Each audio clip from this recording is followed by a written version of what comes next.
Professor Dr. Falahat, a recipient of the prestigious Gold Medal Award from University Science Malaysia for his outstanding doctoral research, holds a doctorate in international entrepreneurship from USM and a Master of Business Administration in Technology Management from Multimedia University, Malaysia. He currently serves as a professor and director of the Strategic Research Institute of the Asia Pacific University of Technology and Innovation, and also holds an adjunct professorship at University Tunku Abdul Rahman, Malaysia. His research efforts have garnered substantial funding from prestigious entities, including the Ministry of Higher Education and the Malaysia Productivity Corporation, as well as projects from the Private Pension Administrator, Malaysia, the MASA Policy Development Program, the MCA Belt and Road Center, and others. His scholarly work has been published in notable journals such as Corporate Social Responsibility and Environmental Management, Technological Forecasting and Social Change, Journal of International Management, and International Marketing Review, among others.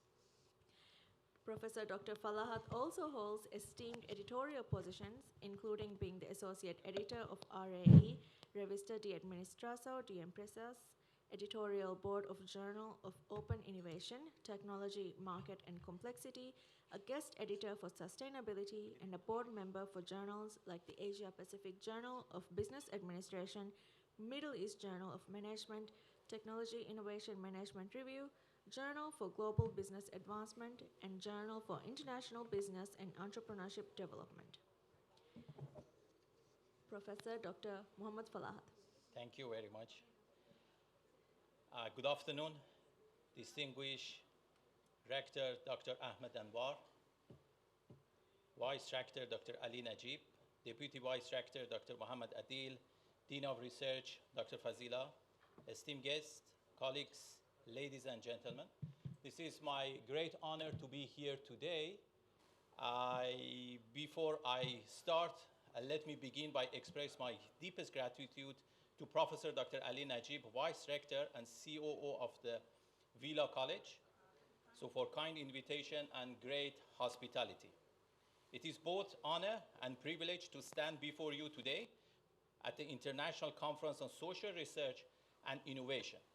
Allow me, before I start, I would like to shortly introduce myself and my university. Then perhaps I can go through the keynote speech and some of the material that I have prepared today. So my name is Falahat. I serve as the director of the Strategic Research Institute in Malaysia at the University of Asia Pacific University of Technology and Innovation for the past few years.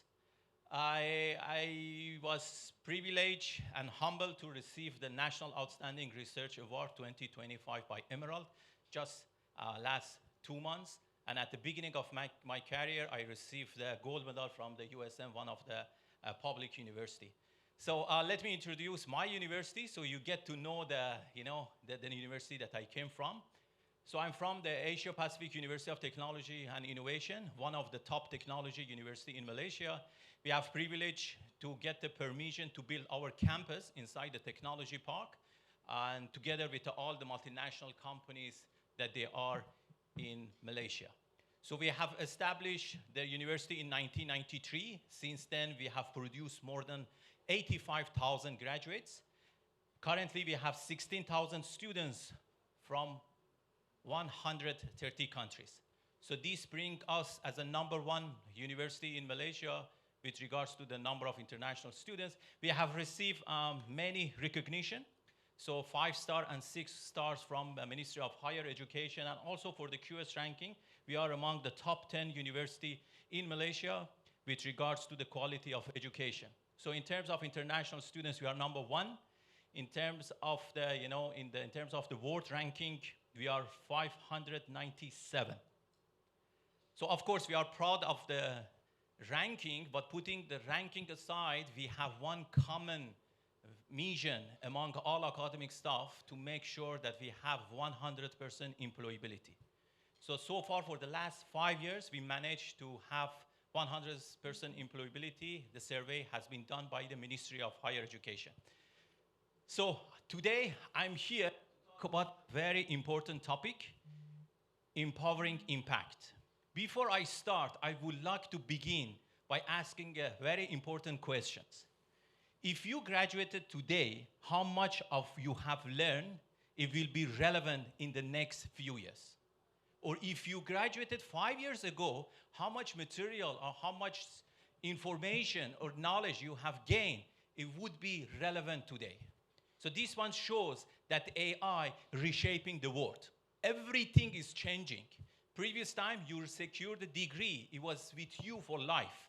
But this day, if you get a degree, it only help you to secure the job. But staying inside a company, you require skills. Those sort of skills, it will be very difficult to gain it inside the university. So of course, there are some sort of technique that some of the university and some of the,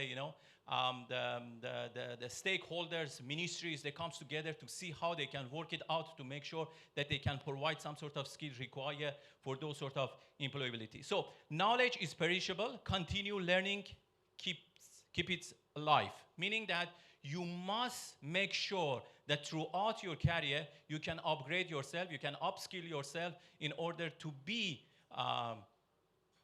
qualified to stay in that particular country. Let me share with you some of the statistics from the World Economic Forum 2025. What they actually has mentioned, within the next 5 years to 10 years, 170 million new jobs will be created. So we are talking about 170 new jobs will be created.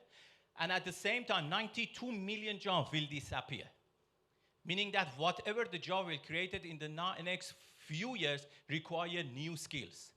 So that's why they put the skills into the some sort of situation that all the university and the the Ministry of Higher Education and also all the stakeholder industry need to come together to see how they can address this important aspect. We are talking about the issue related to AI. We are talking about the AI that reshaping all industries. So what we can do in order to address those sort of matters. Okay, let's look into these statistics. So talking about the 39% of the work core skills will change by 2030. Besides that, we are talking about the global workforce. 59% of the global workforce require upskillings. So meaning that those sort of academic staff, those sort of labor, those sort of skilled labor that they're already inside the companies, they need to upskill themselves within the next 5 years. Otherwise, they will lose their job. This create opportunity for university, create opportunity for the stakeholder industry to come together to see what they can offer to the graduates, what they can offer to the students to make them relevant in the next 5 years. Otherwise, they cannot find a job. We are not talking about the Maldives. We are not talking about Malaysia. We are talking about all around the world. This survey has been done from 1,000 companies across 22 industries from 14 million employees. So here is the list of complaints from the industry. They have highlighted there is a huge gap between the graduates that they want to join the industry and the requirement by the industry that requires some sort of skill for those sort of graduate that they can help the company. 63% of them, they have mentioned huge gap between the fresh graduate and those sort of requirement by industries. Besides that, we are talking about the 46% of them they mentioned that the culture and the resistance to change. They are talking about the senior level and the management of the organization that they don't want to change. Whatever they have done for the past 10 or 20 years, they just want to continue at the same speed. So, however, they have mentioned that these sort of threats, it can create a big issue for the organization in the next 5 years. We are talking about the next 5 years, right? Not even 10 or 15 years.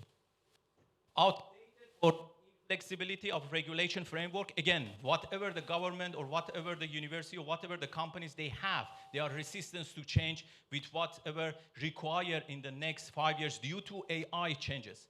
Next one is talking about the inability to attract the talent to the industry, inability to attract the talent to the company. What does it mean by that? Meaning that the universities, that they are the source of producing talent, they are failed to produce the good quality of graduate for those sort of industry require. I'm not talking about a specific university. Huh? Again, this survey, as you can see below, it has been done from 1,000 companies across 22 industries from 14 million workers. So we as an educator, we as a policy maker, we need to see what we can do to make sure our graduate will be relevant to the industry in next 5 years. See, right now there is a huge gap between the university and industry requirement. Next 5 years will be worse because we don't know what sort of skill, what sort of job required by industry. As we have mentioned, 72 million jobs will disappear, 192 million new jobs will created. Nobody have any idea what sort of skill we are talking about.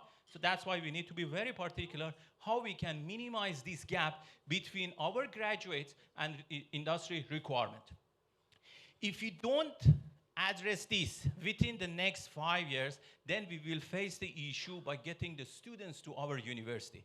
With this one, we actually need to pay attention.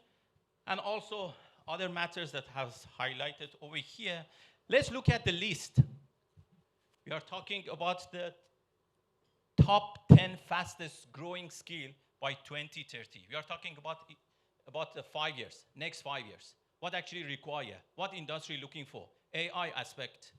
Of course, AI is one of the matters, one of the technology that these days revolutionize entire industry, that everybody needs to move toward the AI. If you don't have an AI skill, definitely you cannot be relevant to the industry. We are talking about the big data. Everybody have a handphone, smartphone, am I right? You know the total number of the population that we have in the world is around 8 billion. 70% out of these 8 billion, we are talking about the 6 billion, they have a smartphone. What actually smartphone do? They collect all your data. They know you better than your family member. They know you better than your parents. Whenever you go, whatever you eat, what you like, what you don't like, who you talk to, even though sometimes that you are not using your smartphone, they are actually listening to you to collect your information and see what actually you require. Let's see, for example, sometimes you are not touching your phone, but you are talking to your friends, but you come back to your phone, you look at the social media, you will see all those advertisements related to those sort of aspects that you have discussed with your friend appear in the social media. Why? Because all those gadgets, all those smartphones listening to you and collecting the data. Those sort of data, we call it big data and available to everyone. So you just assume if AI come on top of that big data, which is required in the next few years. They must use this sort of technology to use the big data, and many companies moving toward that direction. Why? Because all the companies, they need to know what sort of products, what sort of services they can provide for the specific niche customer.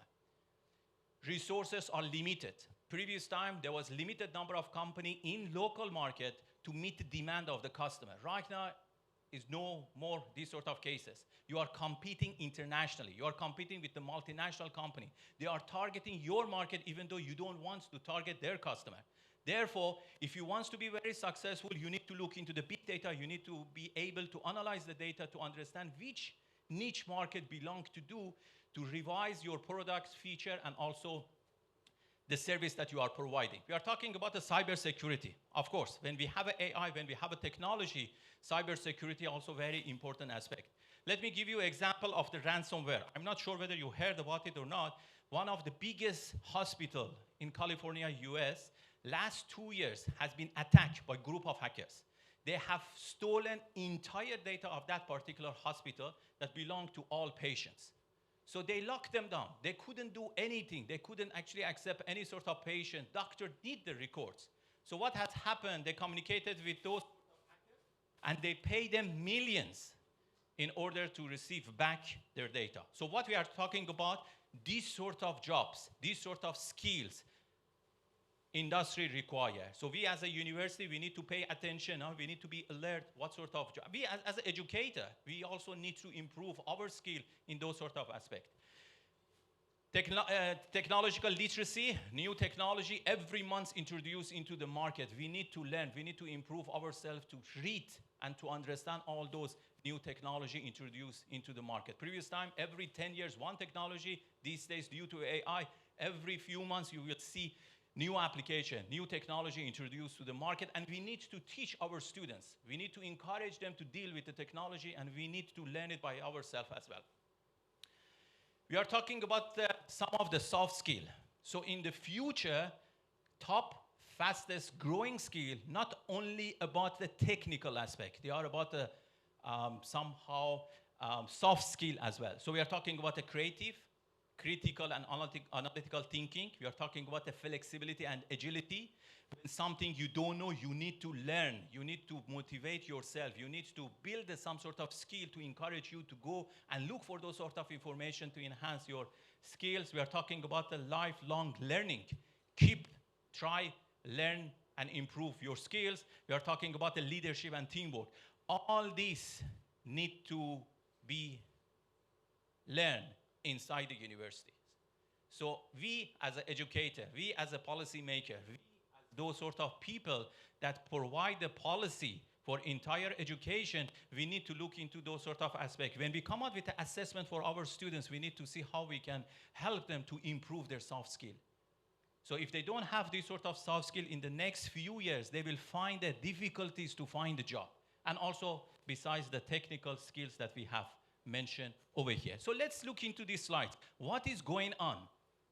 We need to know about the forces. We need to know about the challenges. What is happening all around the world in order for us to prepare ourselves. So number one, we're talking about the technology tsunami.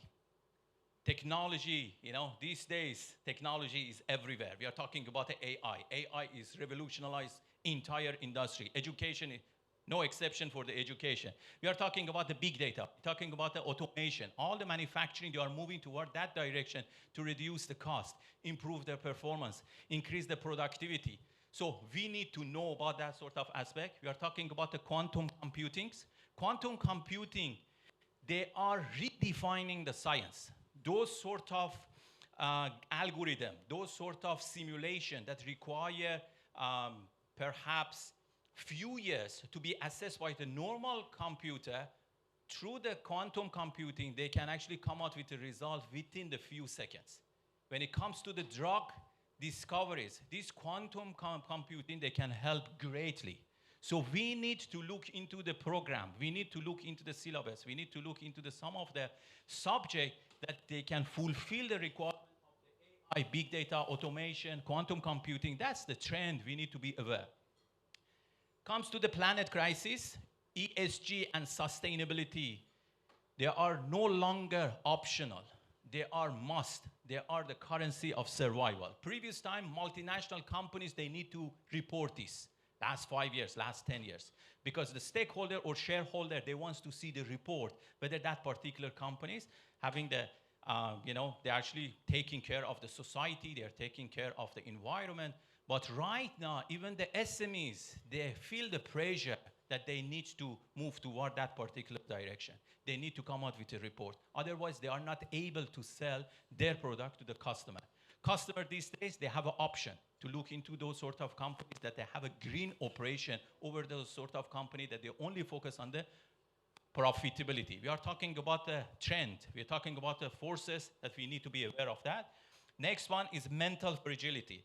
When we're talking about mental fragility, we are talking about the social media. Every one of us, we have a social media. We are spending few hours on the social media. So what actually they have created inside the social media that is so addictive, that so much time, all our students spend the time for that particular application. We need to look into that one. When we design our colloquium, when we want to attract students to attend our class, to pay attention, we need to make sure how we can integrate that one into our learning platform. Last but not least, which is very, very important, is education reset.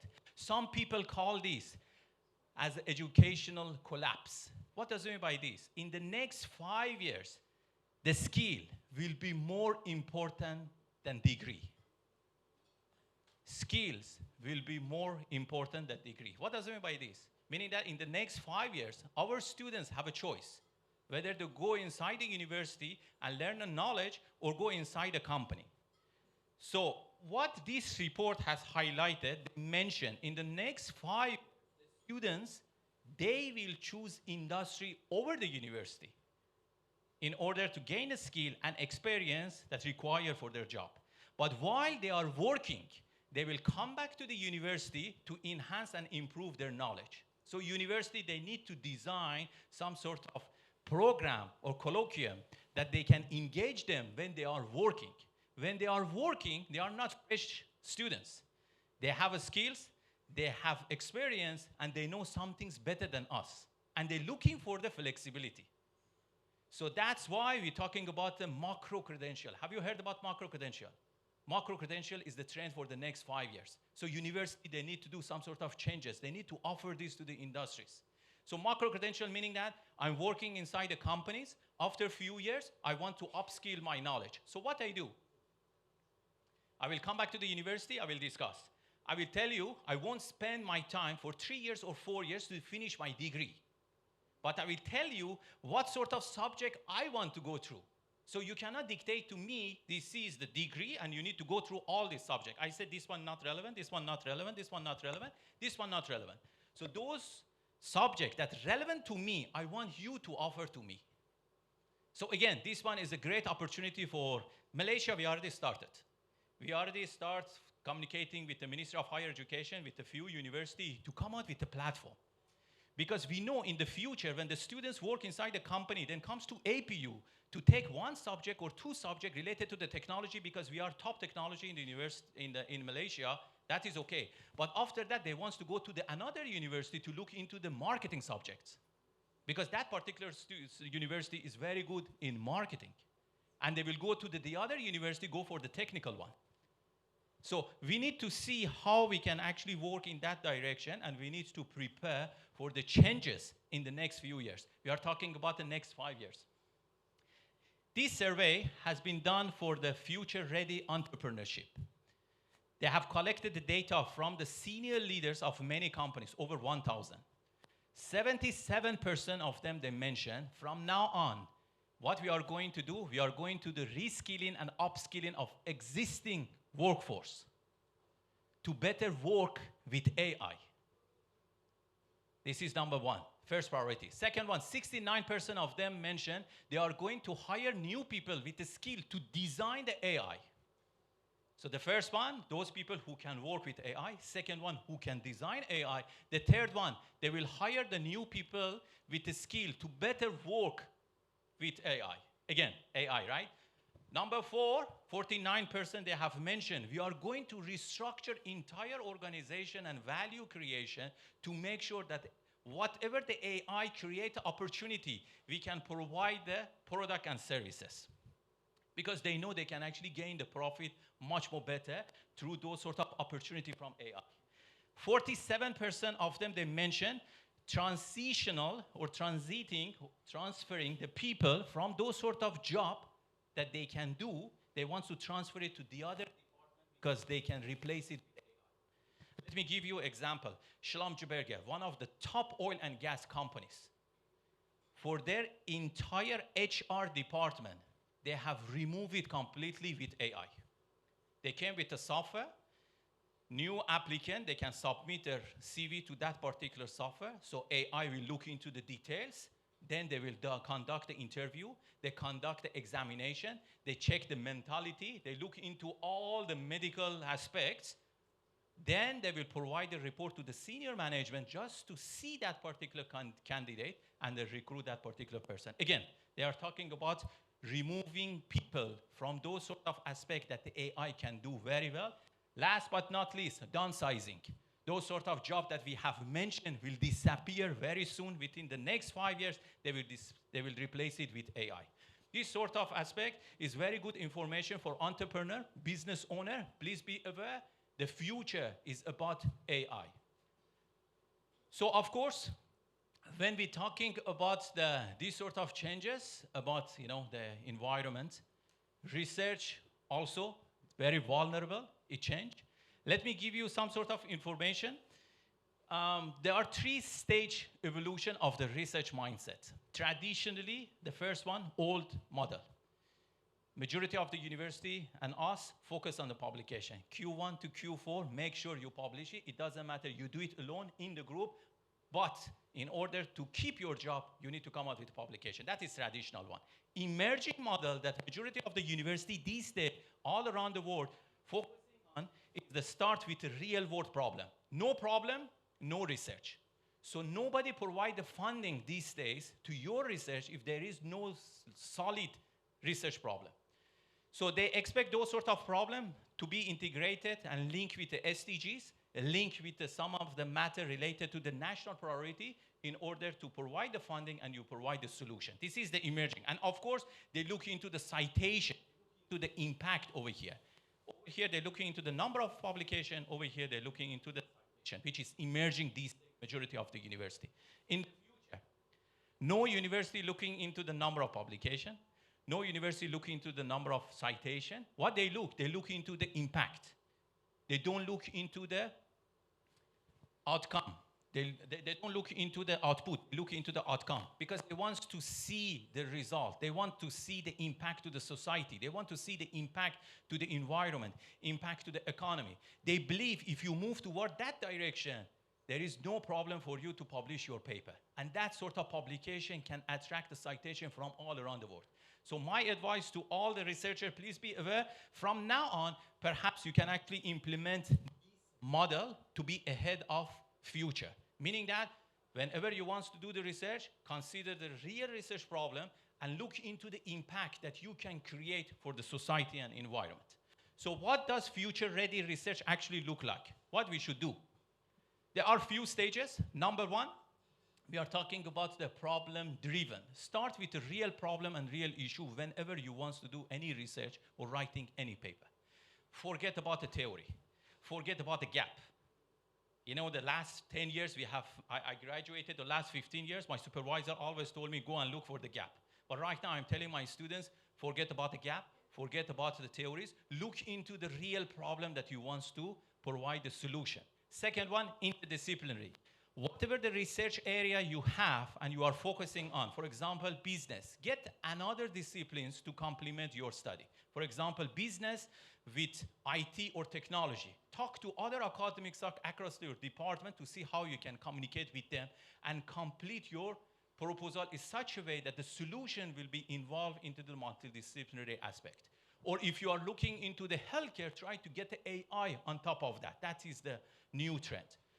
Technology enable, always update and upgrade yourself with the latest technology. Global engage, make sure whatever you do, you have an international partner and collaborator. I will show you the impact of international collaborator. Last but not least, design for the impact. Whenever you want to do any research, as long as you have a research problem, think about the impact. What is the impact to the government? What is the impact to the policymaker? What is the impact to the university? Impact to the society? Impact to my family? Without that, don't spend the time on that particular project. Try to keep thinking to come out with the impact. If you move toward that direction, you can come out with a very great research and very good publication with citation. I would like to attract your attention to these slides. This lady is from the Asia University Summit, THE. She has presented with the data. Whenever you come out with any paper, if you include the international collaborator, your citation increase 3 times. We are talking about 300%. From the moment I saw this, within the university, we came with a policy. No single paper without international collaboration we recognize. Unless that paper is related to the PhD study or related to some sort of government funding that they cannot provide any international collaborator. Besides that, everybody, they need to find the international collaborator. When you find the international collaborator, you learn from them. On top of that, we came with another policy, matching grants. So I noticed yesterday that we actually provide, your university is very generous. They provide a lot of funding to a lot of researchers. We also do exactly the same thing, but we came with another option, matching grants. I provide funding for you. I give you, for example, $10,000 US. Your job to find another university, group of researchers who are interested in same area, and they provide the funding for their own people. They are happy because you come out with a proposal, you share it with them, they see the impact, then that particular university will be interested. The money won't come to this university. They stay there. They collect the data in their own country. You collect the data in your own country. Then after that, you can do the comparison study. Then the impact will be there. Then the visibility will be there. Then the citation will be there. And then you will see 300% improvement in your citation. I have a surprise for all of you. Normally, whenever I travel anywhere to give the talk to any university, I will look into their data. So I would like to congratulate, of course, Rector and Vice Rector for the great job that they has done. So when I look at the data, it's really surprising. As you can see, in the last 5 years, your publication greatly increased. Some of the university only focus on publication. Look at your citation. Your citation also increasing drastically. Why? Because you are focusing in the Q1 and Q2 and Q3 mainly. Yeah, congratulations to all of you. Perfect direction, and I can see the right policy in place. Over 80% of your publication fall in Q1 and Q2 and Q3. This is what we want. Everyone looking for this sort of direction. All public university, they dream for all these things. So I mean, the pathway is very clear, so you need to continue with that. As you can see, your citation, this is the blue line, is referring to the blue one, Q1. So those sort of paper that you publish in Q1, drastically increasing in terms of the citation. You publish in Q1, your citation increasing. I would like to mention about the international collaboration, equally important. 95%, almost 95% of your paper having international collaborator. That is great. So that's why you have a major of your citation comes from international collaboration. That's why your citation increasing. So this is another thing I would like to highlight that, of course, all of you doing great job. You should continue in the same way to include international collaborator and work closely with international collaborator as well. And you can see the graph of your site. This is fact. This is the fact and figure from the database of what you have done. So with that, I would like to conclude. Villa College, of course, is positioned to become a regional hub for impactful international research, because we can see majority of your publication are with international collaborator. You are doing great job. So require and maintain to increase Q1 and Q2 publication to boost the citation. Formalize international joint publication, which exactly you are doing. Establish strategic visiting professor program to boost international collaboration and publication. So that's why we are here. I think, I would like to thank all of you doing the great job. Thank you very much for inviting me. I hope you benefited with some of the information I share with all of you. Thank you very much. Thank you. Now we shall open the floor for Q&A. Oh, Please raise your hand or give us a signal if you have a question. Online participants may also send us their questions on Google Meet.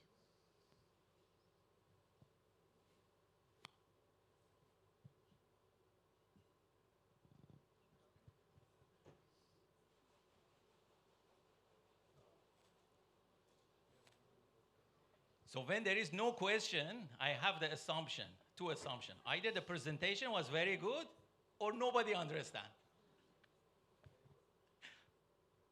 Yes. Dr. Fuzzy. Yeah, Dr. Fuzzy. As been mandated to support our researchers, academics, and motivate them to publish and to do the work, what sort of advice would you give?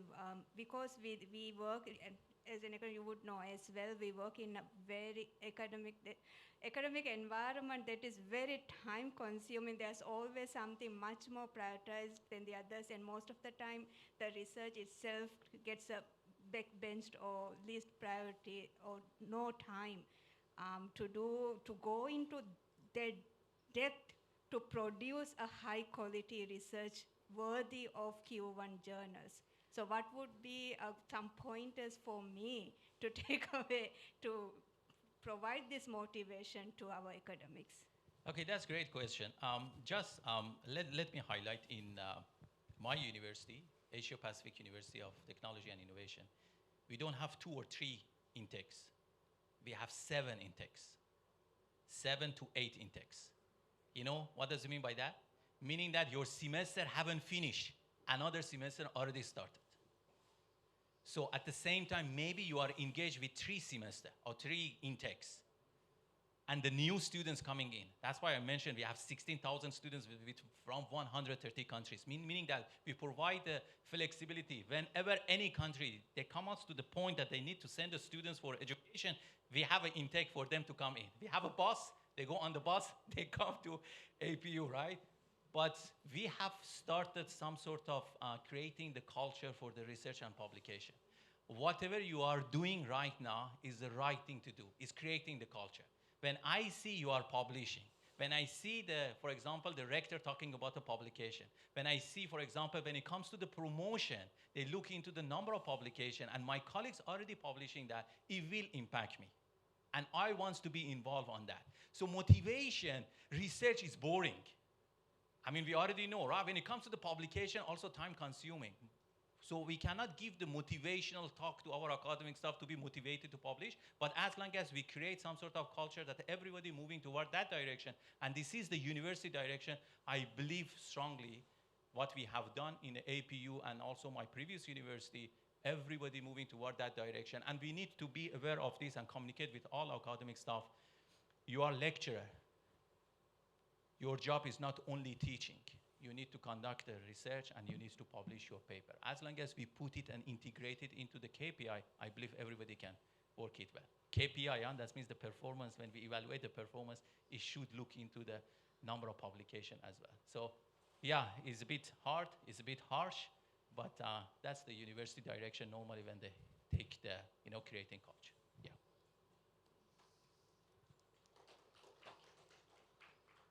Anyone else? No? May I now request Rector of Villa College, Dr. Ahmad Anwar, to present Professor Dr. Falahat a gift and certificate of appreciation by Villa College.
Thank you, Rector.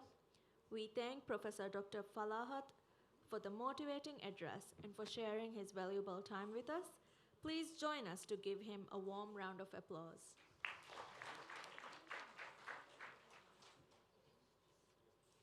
Thank you.